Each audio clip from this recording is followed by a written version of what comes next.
Hi, my name's Jan Hogarth. I'm a specialist renovation architect in Brisbane, and today I'm talking about why you need an architect.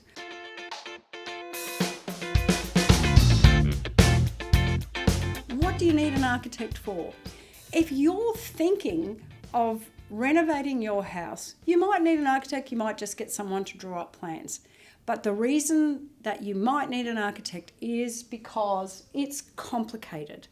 Now, I'll be talking about 3 projects. They are all small houses that had a major extension on them because the people needed a lot more space. There were complicated planning and building constraints, but they had a budget and they wanted a good quality product at the end of it after investing masses of money, but none of them had ever built anything before. And they were worried at the beginning that it was just going to be overwhelmingly expensive, impossible to build and difficult. This couple came to us after they'd been to a project home builder who'd done a set of plans and said, owner to achieve town planning application. That meant to knock down the cottage and build a new build.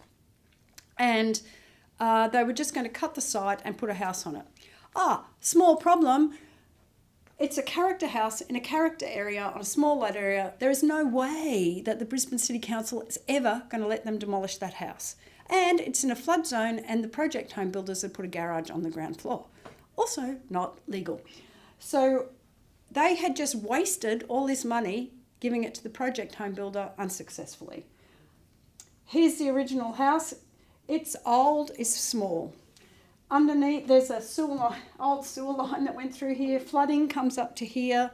We built a 2-story extension at the back. And that's how we did. We did a pod at the back and we kept the Queenslanders. We've done a lot of detailing for this to make sure that the quality of the spaces is correct, but also we get this kind of blurring between what's old and new in the house and still capture the essence of a contemporary Queenslander. This detail... So this is new. It's a whole new build. But it has this lovely Queenslander veranda, big doors that open up so they catch every breeze through here. It's easy to live with.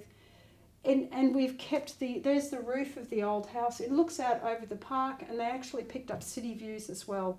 We've echoed the kind of finishes of the Queenslander. That takes a lot of thought and expertise for someone to explain to the builders what you want when it's not completely standard. That's something else that architects do. So here's a shot of the interior and you can look at it and go, oh, that's pretty nice, isn't it? Can I just explain a little bit of the technical challenge for the builders that this was? And a huge shout out here for Stuart Harris Construction. I've known him since he's an apprentice, but he and his subbies and also all the consultants that we use, they specialise in this kind of fiddly, annoying work to achieve the quality of outcome that we've got here. Here's an old Queenslander. Look at the condition of these old boards. There's the old skirting, the old floor. That piece of floor there is a new floor. They've matched the colour perfectly. They've done the junction between old and new. There's a big gutter across there. It's just done.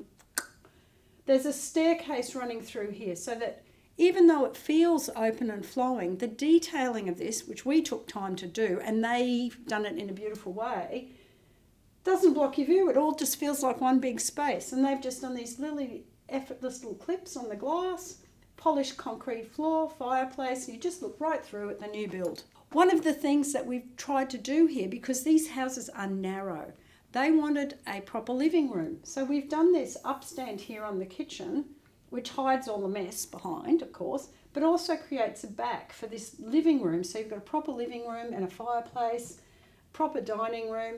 We've got this window behind. I mean, you can practically reach out and touch the neighbour's property from that, but we get this lovely light. They've put that blue fence there in the bougainvillea, so it gives it that Queenslander feel, and it's just been executed in this lovely clean way. Oh, there's the air conditioning, if you just look closely up there, and there's a bit of study area at the back.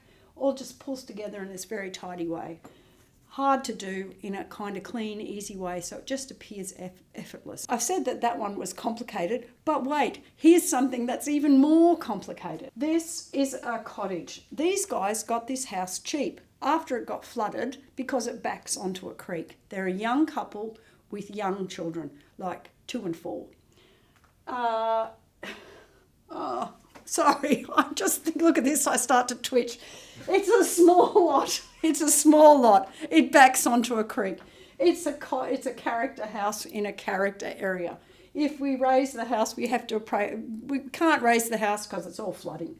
They had a very limited budget and they wanted to live in the house while it was being built. Oh, and there's a big fat sewer line that runs across the back here.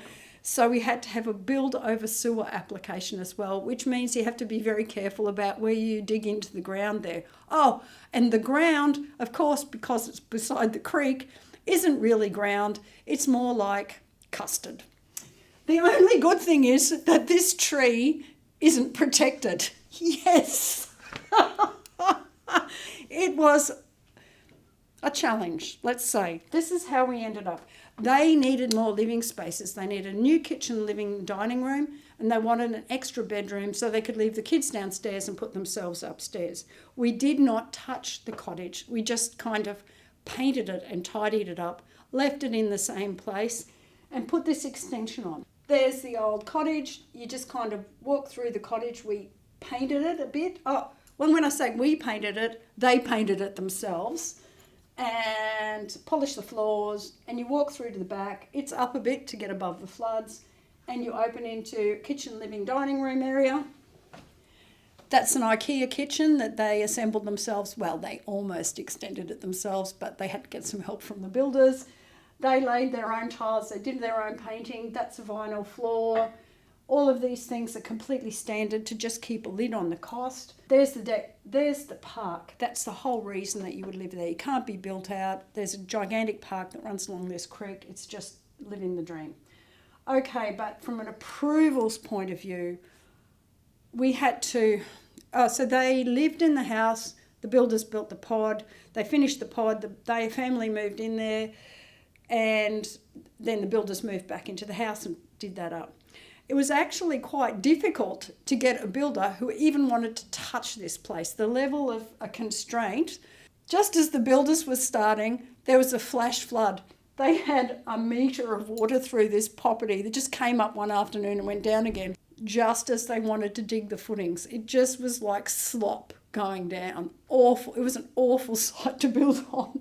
Anyway, but it all turned out okay. It came out on time and on budget. Daniel Ray Build was the builders. Nothing was too hard for him. He was up for it, you know. But that was a contact that we had, and that was...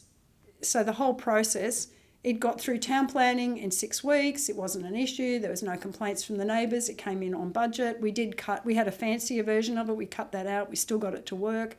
We used simple materials so that what eventually came out, this nice clean open space, it just flows together. How hard can it be?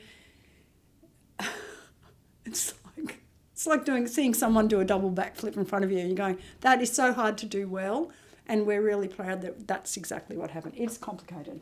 Here's the third project. It's complicated as well. It's a cottage and pod, and it's in St Lucia.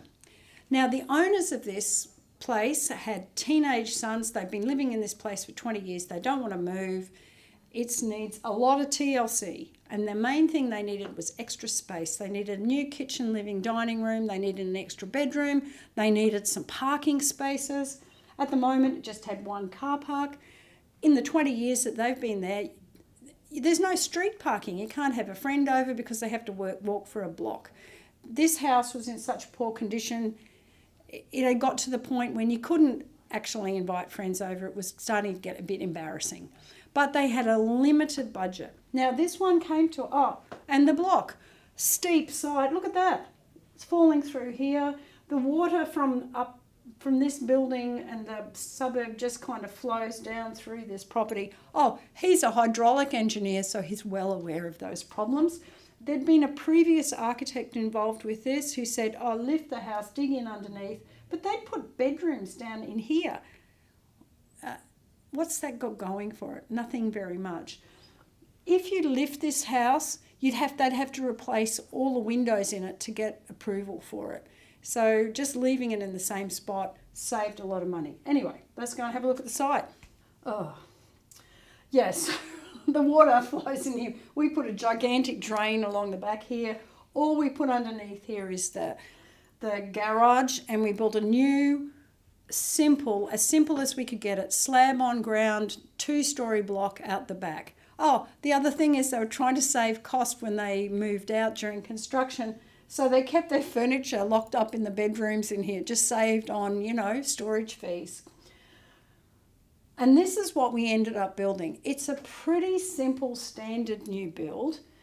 You can see the windows, those are aluminium windows, but that's a master suite. It's got a veranda that looks back over the suburb, and you can kind of see the city glimmering off in the distance. This all opens up into a living room. They never had anything like that before. They had a veranda that you just about stepped through and fell through, and now they've got this nice open space, and the garden will get done one day. Here's the new retaining walls, new drainage, so that the water doesn't flow underneath their house. It gets directed to the street. Yes. And it's come up. It's got a new roof. It's been repaired. Now, this veranda looks almost the same, but this is how we've dealt with the parking. There's no post here. There's just a big beam that comes up through here. There's a garage in here, and you can park 2 cars in the front.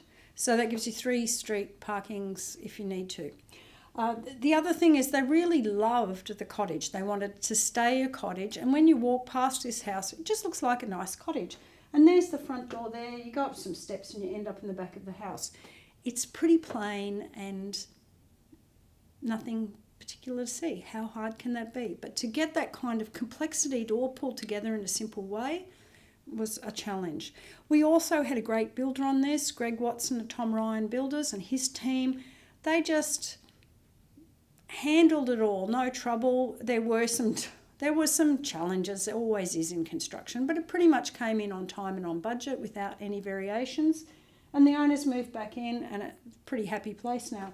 The boys live in the front of the house, the parents live at the back, and they've got space to keep them going for a long time. If the kids move out, the parents can still live in the back of the house and they can make a bit of money renting to students. It is St Lucia after all.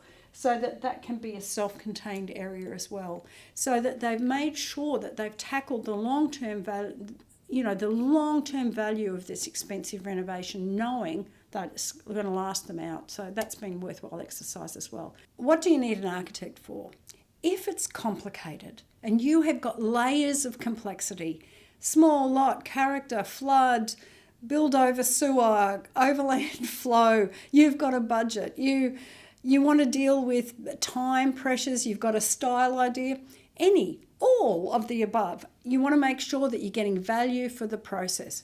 You need to pay someone to think through all of that, to actually design a solution that brings all of those ideas together. When it's complicated, you need an architect. If this is something that you're thinking of going to do, then give us a call and we'll have a chat about it. Thank you.